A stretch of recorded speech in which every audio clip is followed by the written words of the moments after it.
سلام دوستان، واسهتون یه خبر فوق‌العاده دارم. یه آپدیت واسه کپی خور PS5 اومده که فقط واسه اولین بار فلش نیازه. بعد از اون دیگه نیاز به فلش نیست و هر دفعه که کنسول خاموش روشن کنید از خود کنسول میتونید کپی خور رو انجام بدید. این ویدیو فقط واسه آپدیت این کپی خور هستش. اگه کنسولتون ورژنش هر ورژنی هست ولی تا ورژن 10.1 که باشه میتونید ویدیو قبلی رو ببینید، کپی خورش انجام بدید از طریق ویدیو قبلی و بعدا این ویدیو ببینید و آپدیتش رو انجام بدید. و یه خبر فوق‌العاده تر، تازه میتونید بعد از آپدیت این کپی خور بازی‌های خود نسخه PS5 رو هم نصب کنید. یعنی نیاز به هارد اکسترنال هم دیگه وجود نداره. میتونید خود بازی رو روی کنسول کپی کنید و از بازی لذت ببرید. همه اینا رو آموزش رو میدم، پس نگران نباشید. الان فقط میخوام تمرکزتون رو بذارید روی آپدیت کنسول. تو این ویدیو همه فایل هایی که مورد نیازتونه رو من خودم اکسترکت کردم و همه رو یکی یکی داخل یه پوشه گذاشتم و تبدیلش کردم به یه فایل زیپ که شما نخواهید هی یکی یکی از زیپ استخراج کنید، اینو بذارید و اینو کپی کنید. اینو همه کارا خودم واسهتون انجام دادم. همشون هم آماده است.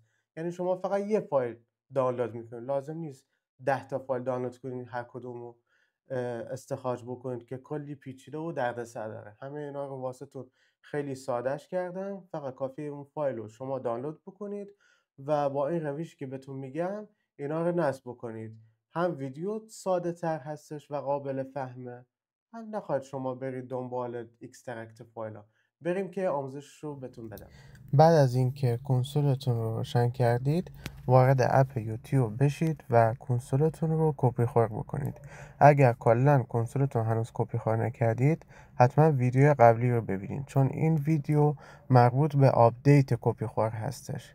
اینجا منتظر بشید که تمامی این نوتیفیکیشن ها بالا بیاد تا مراحل کپی خور کامل انجام بشه. مطمئن بشید که فلش داخل کنسولتون هستش و اون فایلایی که داخل کانال تلگرام واسهتون قرار دادم رو دانلود بکنید که تحت یه فایل زیپ به اسم آموزش هستش.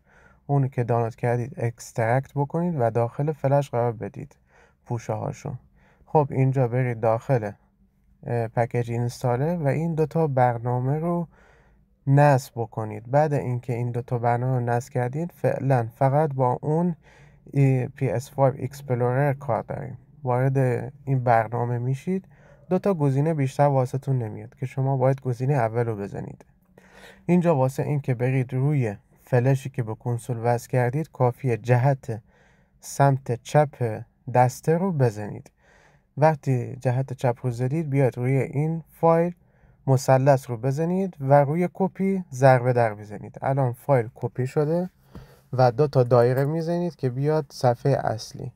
این سیستم دیتا رو پیدا بکنید، بعد برید داخل پریو انتخابش بکنید، بعد MMS انتخابش بکنید و اینجا مثلث رو بزنید و بعدش گزینه پست رو انتخاب بکنید و گزینه yes رو بزنید که روی فایل قبلی ریپلیس بشه، یعنی جایگزین بشه. حالا دوباره برید داخل خود فلش، همون جهت چپ رو بزنید، PS5 آتولودر رو روش مثلث بزنید، کپیش کنید، دو تا دایره بیاید داخل دیتا، اینجا مثلث بزنید.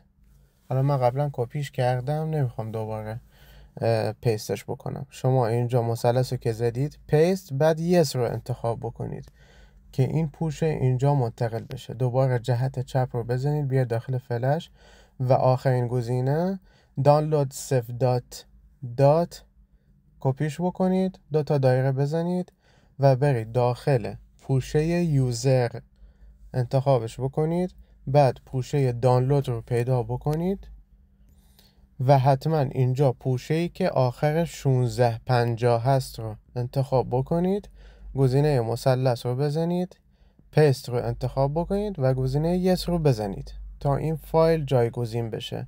تا اینجا همه مراحل انجام شده.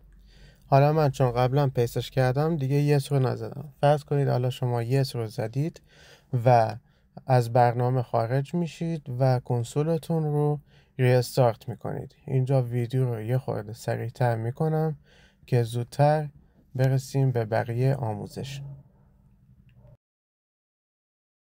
خب بعد از اینکه کنسولتون رو روشن کردید میرید داخل اپ یوتیوب، مطمئن بشید که فلش روی خود کنسول هست، به هیچ وجه فلش رو از کنسول خارج نکنید.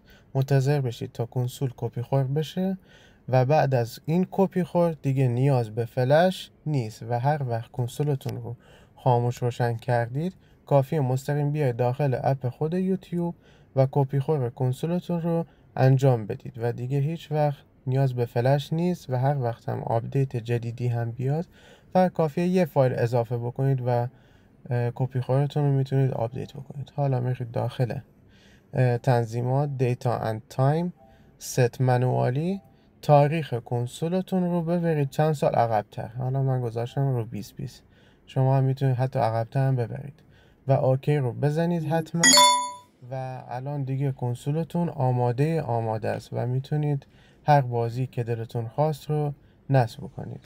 واسه این که بازی های نسخه PS5 رو بتونید نصب کنید حتما توی ویدیو بعدی واسه تون میذارم که چجوری بازی های کپی خور PS5 رو روی کنسولتون نصب کنید.